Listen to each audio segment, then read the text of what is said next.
ನಿಮಗೆಲ್ಲ ಈಗ ರಿಸಲ್ಟ್ ಬಂದಿದೆ, ಎಕ್ಸ್ಪೆಕ್ಟೇಷನ್ಗಿಂತ ಕಡಿಮೆ ಬಂದಿದೆ. ನಂದು ಬಿಗಿನಿಂಗಲ್ಲಿ 3-3.5 ಲಕ್ಷ ಓಟ್ ಬರುತ್ತಂತ ಅಂದ್ಕೊಂಡಿದ್ದೆ.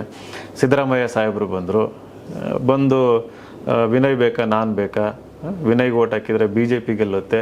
ಸೊ ಈ ರೀತಿ ಹೇಳಿದಾಗ ಸಹಜವಾಗಿ ದಾವಣಗೆರೆಯಲ್ಲಿ ಅವರ ಅಭಿಮಾನಿಗಳು ಜೀವ ಕೊಡೋಕ್ಕೂ ರೆಡಿ ಇರ್ತಾರೆ ಸಿದ್ದರಾಮಯ್ಯನವರಿಗೆ.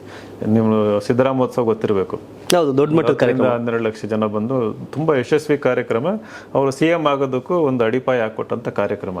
ಸೊ ದಾವಣಗೆರೆ ಸುತ್ತಮುತ್ತ ಅಷ್ಟೊಂದು ಅಭಿಮಾನಿಗಳು ಇರೋ ಕ್ಷೇತ್ರದಲ್ಲಿ ಬಂದು ನಾನು ಬೇಕಾ ವಿನಯ್ ಬೇಕಾ ಅಂತಂದಾಗ ಸಹಜವಾಗಿ ಜನಗಳು ಸೊ ಯಾವುದನ್ನು ಆಯ್ಕೆ ಮಾಡ್ಕೊತಾರಂತ ಗೊತ್ತು. ಸೊ ಅಲ್ಲಿ ತನಕ ನನ್ನದೇ ಆದ ಒಂದು ಅಭಿಮಾನದಲ್ಲಿ ಸೃಷ್ಟಿ ಮಾಡಿದ್ದೆ. ಅದಾದಮೇಲೆ ಸ್ವಲ್ಪ ಹೊಡ್ತಾ ಬಿತ್ತು, ಸ್ವಲ್ಪ ಅಲ್ಲ ಜಾಸ್ತಿನೇ ಬಿತ್ತು. ದಾವಣಗೆರೆಯ ಗೆಲುವು, ದಾವಣಗೆರೆ ಜನರ ಆಯ್ಕೆ ಸಿದ್ದರಾಮಯ್ಯ ಹಾಗಾದ್ರೆ ಆಗಿರೋದು. ಈ ಫಲಿತಾಂಶ ಗೆದ್ದಿರೋದು ಸಿದ್ದರಾಮಯ್ಯ ಸಾಹೇಬರು ದಾವಣಗೆರೆನಲ್ಲಿ, ಅಲ್ಲಿ ಗೆಲ್ಸಿರೋದು ಸಿದ್ದರಾಮಯ್ಯನವ್ರ ಮಾತು, ಗೆದ್ದಿರೋದು ಸಿದ್ದರಾಮಯ್ಯನವರು.